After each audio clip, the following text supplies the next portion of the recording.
최신 지구촌 소식 만나보는 글로벌 리포트 시간입니다. 한국경제신문의 한경제 기자 나오셨습니다. 어서 오세요. 안녕하세요.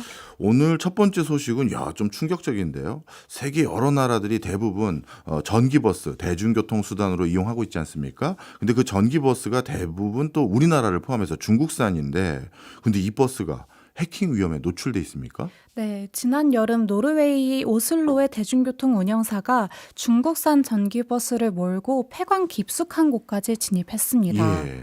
중국산 버스가 과연 해킹 위협에서 안전할까라는 의문에서 출발한 보안 시험을 위해서였는데요.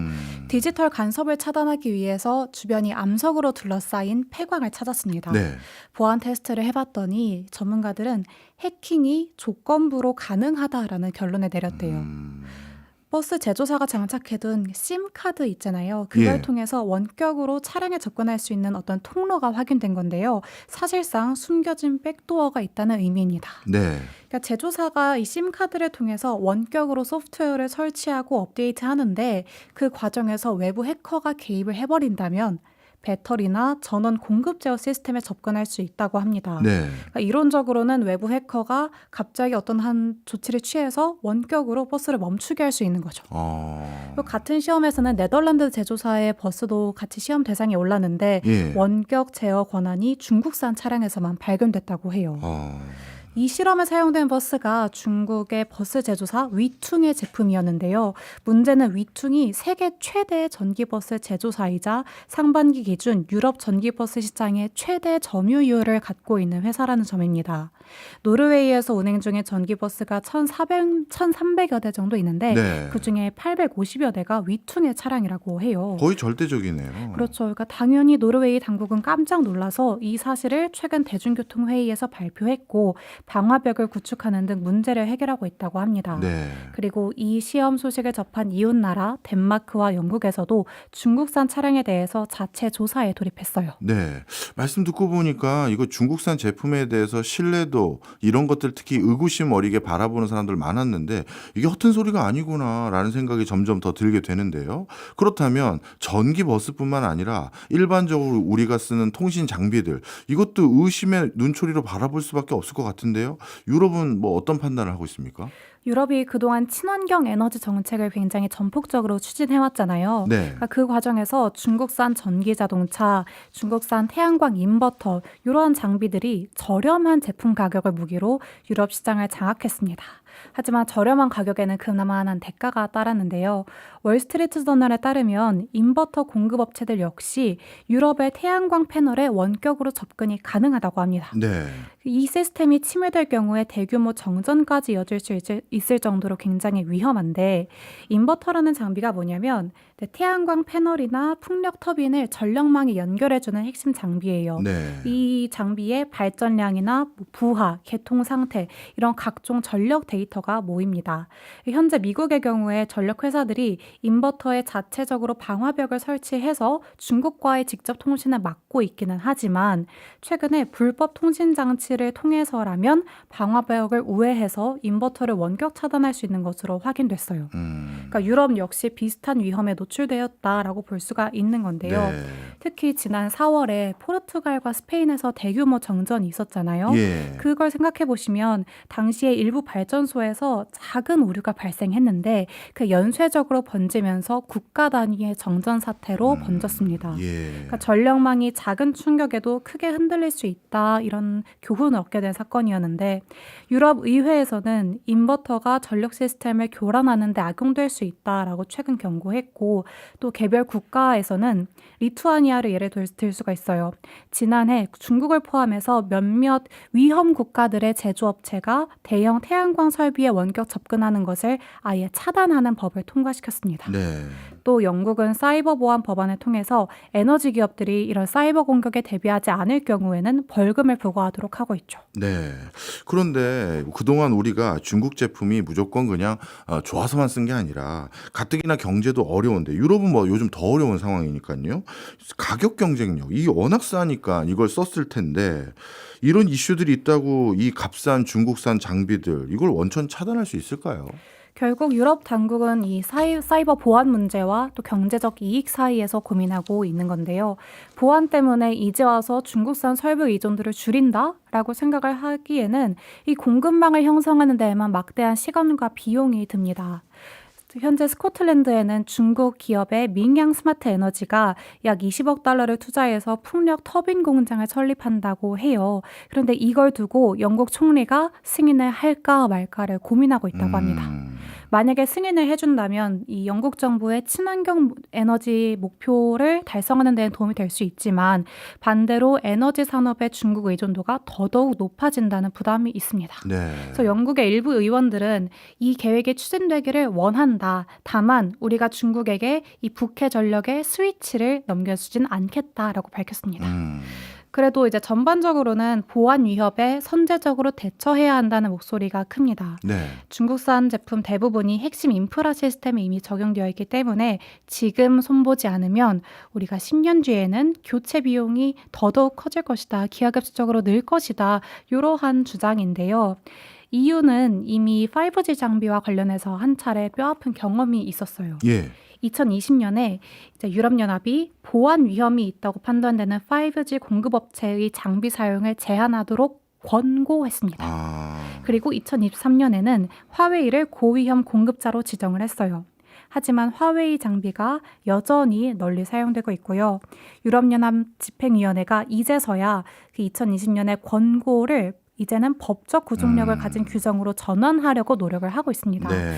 하지만 화웨이 퇴출을 법제화하기에는 회원국 간의 이견차가 좀 있는 것 같아요. 예. 어디에서는 그래도 우리 통신 장비 화웨이 거 쓰고 싶다라고 주장할 수도 있으니까요. 네. 그래서 마찬가지로 지금은 유럽 차량에 중국 소프트웨어가 많이 들어가는 편은 아니지만 중국산 장비의 그 침투 속도를 고려해 보면 발빠른 규제가 마련되지 않았을 때 또 이러한 사후 약방문을 반복할 수 있다는 우려가 나오고 있습니다. 네. 최악의 경우에 도시 공격까지 이어질 수 있는 이 사태를 앞두고 유럽이 어떤 선택을 할지 지켜봐야 될 것 같아요. 네. 앞서서 이제 유럽과 중국의 상황을 말씀 주셨긴 했습니다만 저는 당연히 한국 사람이니까 이런 생각도 솔직히 듭니다. 중국 제품을 잘하면 이런 이슈들로 인해서 외국이 차단하고 절제하는 과정에서 우리 기업들에게 또 기회가 있을지 않을까 이런 생각도 들어서 잘 활용했으면 하는 바람도 솔직히 있습니다. 자, 다른 소식으로 넘어가 보겠습니다. 벌써 우리나라도 날씨가 좀 추워지긴 했는데 유럽은 이미 폭설이 내린 곳이 있다고요. 그런데 이 추위를 견디기 위한 새로운 아이디어 뭡니까? 네, 아마 전 지구적으로 올 겨울도 여전히 이번에도 역대급 추위가 예상된다고 하는데요. 예. 미국도 마찬가지고 유럽도 마찬가지고 아시아도 마찬가지입니다. 그러면서 떠오른 신종 난방법이 미국에 있다고 해요. 바로 크립토 난방이라는 개념입니다. 예. 암호화폐를 채굴을 하는 그 과정을 보면 컴퓨팅 파워가 굉장히 많이 필요로 하고 이 과정에서 상당한 열이 생성됩니다. 그러니까 우리가 컴퓨터를 오래 하거나 스마트폰을 오래 붙잡고 있을 때 발열이 되는 그 현상이에요. 예. 지금까지는 그 채굴 과정에서 발생한 열이 그저 공기 중으로 흩어지면서 버려졌다고 하는데 이제 몇 번의 강추위를 겪은 미국인들이 저 열을 포집해보면 어떨까라는 생각을 하게 된 거죠. 네. 그래서 CNBC에 따르면 비트코인 채굴 산업이 연간 약 100테라와트시의 열을 만들어낸다고 합니다. 조금 더 와닿게 설명을 드려보자면 인구 500만 명의 핀란드, 이 국가의 전체 난방을 충당할 수 있는 양에 맞먹는다고 해요. 이거 한 번도 생각해 본 적이 없는 그런 방법인데 그럴듯하긴 합니다. 그런데 기존에 사용했던 난방법들이 있지 않겠습니까? 그것보다 이 크립토 난방, 이게 더 매력적일까요? 만약에 이 방법이 정말로 성공을 하고 상용화가 된다면 예. 겨울철 난방비를 아낄 수 있는 점이 가장 매력적이라고 해요. 예. 그러니까 미국은 올 가을부터 이례적인 한파를 겪고 있는데요. 지난주에 플로리다 일부 지역에서는 체감 온도가 하루 만에 영상 27도에서 영하 1도까지 떨어졌다고 합니다. 그리고 시카고에서는 돌풍과 함께 폭설이 내렸고요. 그래서 미국 기상청은 북극에 있던 한기로 한파가 발생을 했는데 이게 미국 동부 지역의 3분의 1을 이미 덮쳤다. 남동부 지역에서는 역대 최저 기온이 기록될 수 있다라고 예보를 했습니다. 예. 그러니까 너무 강추위가 빨리 찾아왔기 때문에 미국에서는 이 천연가스 가격이 치솟고 있어요. 미국 천연가스 가격 그래프를 한번 살펴봤더니 9월 대비 최근 60% 이상 급등을 했더라고요. 유럽이나 아시아의 가스 가격은 비교적 안정적인데 미국만 이렇게 튀어오른 거죠. 네. 더구나 미국 가정의 난방 에너지 중에서 천연가스 비중이 절반 가까이 됩니다. 47% 정도로. 그래서 신규 주택들은 전기 난방으로 바뀌는 추세이지만 여전히 기존 주택들은 가스 난방을 압도적으로 많이 사용한다고 해요. 예. 이제 이 한정적인 천연가스 에너지 자원을 두고 또 경쟁해야 되는 상대도 있어요. 데이터 센터요. 예. 지난주에도 잠깐 언급하긴 했지만 네. 데이터 센터가 소비하는 전력량이 굉장히 많잖아요. 네, 점점 늘고 있다면서요. 또. 네, 미국 전력 역시 40%가 천연가스에서 충당된다고 해요. 그러니까 가뜩이나 겨울철에는 일반 그 가정에서도 가스 수요가 올라가는데 여기에 데이터 센터까지 가세하면서 가격이 급등해 버린 겁니다. 네. 그러니까 어차피 난방을 해야 한다면 그 과정에서 비트코인이라도 채굴해보자, 채굴 수익을 노려보자 이런 아이디어가 자연스럽게 등장했다고 볼 수 있죠. 네. 이거 상용화 단계는 아직 아닌 것 같긴 한데 실제 제품 형태로 나온 건 있습니까? 네, 올해 초에 뉴욕타임즈의 그 리뷰 사이트인 와이어커터라는 매체가 예. 히트비트 트리오라는 제품을 리뷰했어요. 히트비트 트리오. 네. 예. 공간 난방기와 공기청정기 그리고 비트코인 채굴기 기능을 한 번에 모은 그런 기기인데요. 아, 이 세 개를 합쳐서 그래서 트리오군요. 네. 예. 근데 가격이 생각보다 괜찮았습니다. 얼마입니까? $900로 100만 원 초반대예요. 그러니까 원리는 간단한데요. 컴퓨터가 연산을 돌리면서 발생하는 열로 그 코일이 달궈지고 예. 그 달궈진 코일이 공기를 따뜻하게 데워줍니다. 그래서 필요하면 전기로 난방 코일을 추가로 가동해서 일반 전기 난로처럼 사용할 수 있다고 해요. 근데 뉴욕타임스 와이어커터가 실제로 테스트를 해보니까 방 온도가 2시간 동안 한 13도 정도 상승을 했다고 합니다. 그리고 그 기기에는 과열을 방지하는 안전장치도 갖춰져 있었고 또 소음도 일반 난방기 수준이라서 감당할 만했고요. 그리고 공기를 데우면 특히 열풍으로 데우면 굉장히 건조해지잖아요. 네. 그런데 이 기기는 공기 습도를 그렇게 크게 떨어뜨리지도 않아서 방 전체가 온돌방처럼 따뜻하게 데워졌다고 합니다. 네.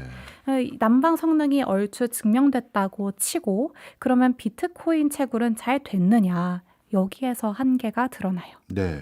이 실험에 의하면 전기 요금보다 채굴 수익이 확연히 적었다고 합니다. 그것도 중요한 고려 요소죠. 그렇죠. 8시간 가동한 것 기준으로 비트코인 14센트 어치를 채굴했는데 예. 그때 전기요금이 하루에 75센트 정도 들었다고 합니다. 그러니까 네. 수익보다 비용이 5배는 많았던 실험이었어요. 네. 난방 기능이 더해진 이 채굴기기가 일반 채굴기기에 비해서 채굴하는 속도가 현저히 떨어지기 때문에 아직은 수익성을 생각하면 적자 구조입니다. 네. 그리고 산업용 채굴기기는 이 난방 비트코인 채굴을 겸하는 이 난방기기보다 한 10만 배나 더 빠르다고 하니까 비교 대상이 애초에 될 수가 없죠. 그래서 크립토 난방에 좀 회의적인 사람들은 비트코인 난방기로 돈을 버는 건 사실상 불가능하다. 손익 분기점을 맞추고 싶다면 비트코인 가격이 50만 달러는 돼야 된다. 아니면 그 난방기 살 돈으로 차라리 비트코인을 사라. 이렇게 조언하기도 합니다. 그렇네요. 그런데 낙관론자들의 시각도 분명히 있어요. 그러니까 규모의 경제가 실현되면 예. 수익성을 확보할 수 있다고 주장하는데요. 가정용 크립토 난방 기기는 수익도 적고 효율도 제한적이지만 만약에 우리가 이걸 대형 건물이나 아파트 단지에서 쓴다라고 하면 얘기가 달라질 거라는 거예요. 대형 건물에서는 난방 수요가 24시간 꾸준하기 때문에 채굴기에서 발생한 열을 안정적으로 활용할 수가 있고 또 채굴에 들어가는 고정비 역시 분산됩니다. 그렇기 때문에 전체 시스템의 수익성이 개선될 여지가 생기죠. 네. 이런 여러 논의를 토대로 했을 때 크립토 난방이 상용화되기까지는 아직 넘어야 할 산이 많아 보여요. 하지만 에너지 순환을 고민해 본다는 이 발상 자체는 의미가 있다고 생각을 하는데요. 앞으로 기후변화도 더욱 극심해질 것이고 그에 따라서 에너지 가격 변동도 널뛸 가능성이 높은데 이러한 구조적 문제를 해결할 새로운 해법이 이런 호기심에서 나올 수 있다고 생각합니다. 네. 야, 아이디어는 좋았는데 아직까지는 풀어야 될 숙제가 좀 많이 있는 것 같습니다. 자, 마지막 소식 한번 들어보겠습니다. 마지막도 미국 소식이네요. 미국에서 많은 대학들이 지금 구조조정에 나섰는데 그 과정에서 전공을 통폐합해서 재정난을 해결하고 있다고요? 전공을 통폐합하면 오히려 정원이 줄어서 재정난이 심해질 것 같은데 무슨 소식인가요?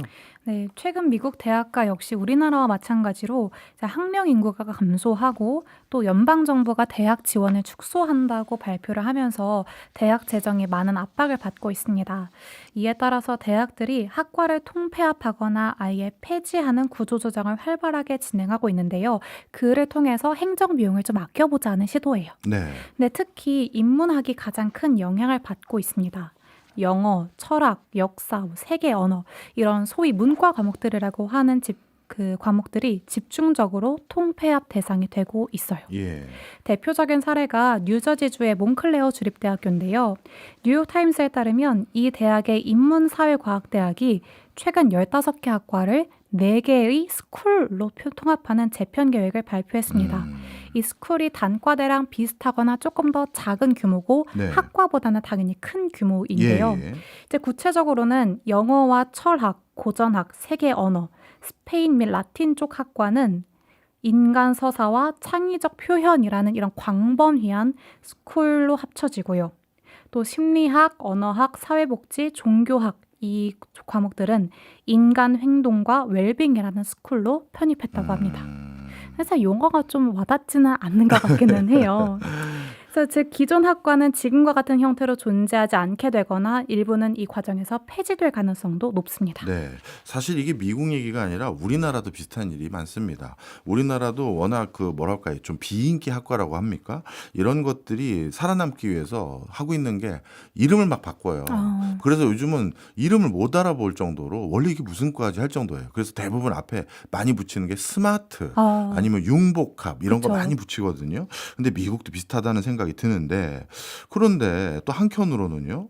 뭐 미국의 유명한 CEO라든가 아니면 역사상 족적을 남긴 분들 보면 뭐 철학을 전공했다든가 뭐 사회학을 했다든가 어문계열을 했다든가 이런 분들이 참 많고 그런 게 큰 모티브가 됐다. 이렇게 말씀하시는 분들이 많은데 이거 학문의 깊이 같은 건 고민 안 하는 것 같은데요. 당연히 교수진과 학생들은 반발하고 있어요. 예. 그러니까 대학 측은 학과가 사라진다고 하더라도 전공은 유지될 것이다라고 설명했지만 이러한 구조가 학문의 정체성을 과연 해치지 않을 수 있을까?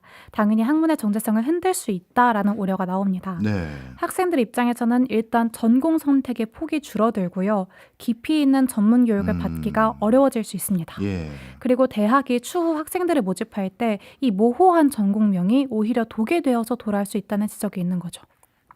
앞서 예로 든 그 인간 행동과 웰빙이라는 이 스쿨 단어에서 심리학이나 언어학을 곧장 연상하기가 상당히 어렵다는 점을 생각해 보면 이게 예. 말이 되는 입장이라고 생각을 해요. 예. 그리고 또 교수 입장에서는 행정 업무가 줄어들고 그 시간에 연구에 더 투자할 수 있다는 장점이 있을 수는 있겠습니다만 본인이 소속됐던 학과의 독립성이 사라진다는 점을 가장 경계하고 있습니다. 네.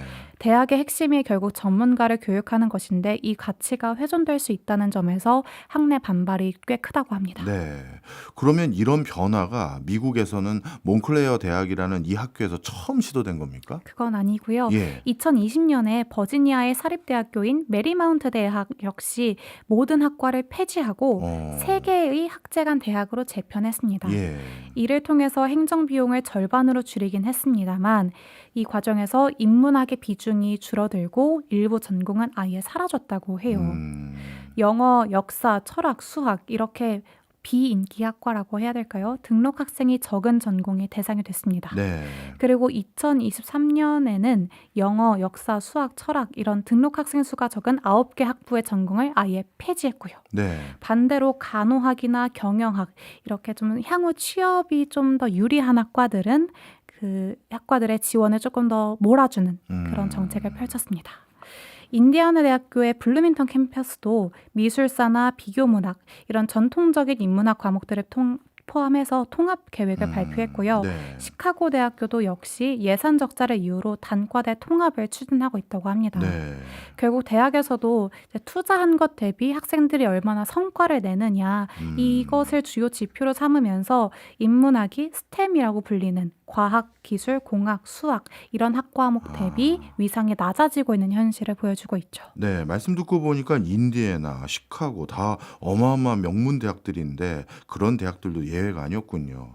사실 우리나라도 이런 표현 있잖아요. 문송합니다. 문과라서 죄송합니다. 이런 표현이 있어서 진짜 문과보다 요즘 수험생들은 이과를 더 선호하는가 보다 이런 생각을 갖고 있었는데 미국도 비슷하네요.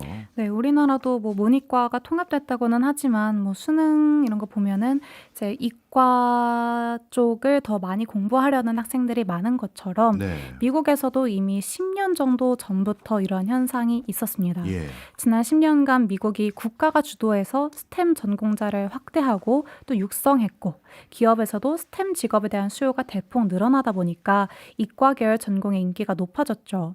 그래서 문과 학생들도 이중 전공을 해서라도 스템 학위를 취득하려는 그런 학생들도 많았습니다. 반대로 인문학은 결국 실용성이 떨어진다. 취업에 아무런 도움이 되지 않는다. 이런 선입견 때문에 인기가 많이 하락했죠. 예. 그래서 문과 전공자들은 자신의 전공 선택을 후회하고 있다. 이런 조사가 있을 정도로 인문학에 대한 만족도가 낮아지는 추세인데요. 예. 미국 중앙은행이 2021년 한 설문조사를 실시해봤더니 문과 계열을 전공한 사람들의 불만족도가 특히 높았습니다. 인문학과 예술을 전공한 사람들의 48%가 다시 돌아가면 전공을 바꾸고 싶다라고 답했고 사회과학이나 교육을 전공한 사람들도 40% 이상이 불만족했어요. 네. 반대로 이과 계열 전공자들, 특히 공학이나 컴퓨터 공학을 전공한 사람들은 70%가량이 자신의 전공에 만족한다고 답했습니다. 아마 취업과 연봉, 뭐 진로 전망 이런 것들이 전공의 만족도와 연결되기 때문에 이런 어려운 경제 상황에서 이러한 결과가 나왔을 것 같은데요. 예. 조지타운 대학이 지난달 발표한 보고서에 따르면 이 문과 졸업자들은 이과 졸업자들 대비 연소득도 적습니다. 얼마나 차이 납니까? 지난해 기준으로 스템 학위를 소지한 근로자들의 연소득 중간값은 98,000달러였어요. 예. 하지만 예술이나 인문학 전공자들은 중간값이 69,000달러에 그치면서 한 30% 정도의 차이를 보였죠. 야, 이렇게 30% 정도 차이 나면 진짜 어떻게 보면 진로 선택 고민하는 사람들 입장에선 고려를 안 할 수가 없는 금액이네요. 그렇죠. 어쨌든 대학에 진학하려는 것도 예. 그 이후 대학원 공부를 하려는 사람들도 있겠지만 네. 대다수는 취업을 앞두고 취업을 위해서 대학에 진학하는 경우가 많잖아요. 네. 그렇기 때문에 우리나라 역시 뭐 계약학과들의 인기가 높아진다. 삼성전자, 하이닉스 보내주는 학과들은 뭐 다른 공대들 중에서 뭐 가장 입결이 높다라는 말이 나올 정도인데 미국도 비슷한 상황이라는 겁니다. 네. 그러니까 결국 기업과 사회가 요구하는 인재상이 어떠하냐에 따라서 대학 전공 인기가 달라지는 것 같아요. 한 수천 년 전으로 돌아가 보면 네. 고대 그리스에서는 예. 그 인문학이 국가를 주도하는 학문이었던 것처럼 지금은 기술이 어떤 국가의 발전을 주도하고 있기 때문에 네. 이런 문과 경시, 이과 선호의 현상이 나타난다고 생각을 합니다. 예. 물론 인재들이 기술 개발 부문에 뛰어드는 것은 당연히 환영할 일이지만 그렇다고 인문학이 소외되는 것이 맞다고 할 수 있느냐를 생각했을 때 저는 아니라고 생각하거든요. 예. 그러니까 사람들 간의 소통이 많이 단편화됐고 또 AI와 함께하는 시간이 늘어난 지금이야말로 인간에 대한 탐구가 꼭 필요하다고 생각을 하는데 네. 만약에 인문학이 부활을 원한다면 이 지점을 좀 생각을 해봐야 될 것 같아요. 저도 100% 공감합니다. 사실 얼마 전에 우연히 들었는데요. AI 시대를 준비하기 위해서 AI에게 어떻게 윤리를 가르쳐야 되냐 이 이슈가 있었나 봐요. 그래서 윤리, 정의, 그러니까 저스티스 네. 이걸 어떻게 정의하고 규정해야 될까 고민하는 과정에서 모처럼 전 세계 탑티어의 어떤 회사에서 로마법을 전공했던 박사를 채용했다는 거예요. 오. 테크 기업이. 그래서 네. 왜 로마법입니까? 여쭤봤더니 로마법이 처음으로 정의가 뭔지를 고민했던 법령이라고 하더라고요. 진짜 기자님 말씀이 딱 맞는 것 같습니다. 인문학도 중요한 학문임을 많이 알았으면 좋겠습니다. 지금까지 한경제 한국경제신문 기자였습니다. 고맙습니다. 감사합니다.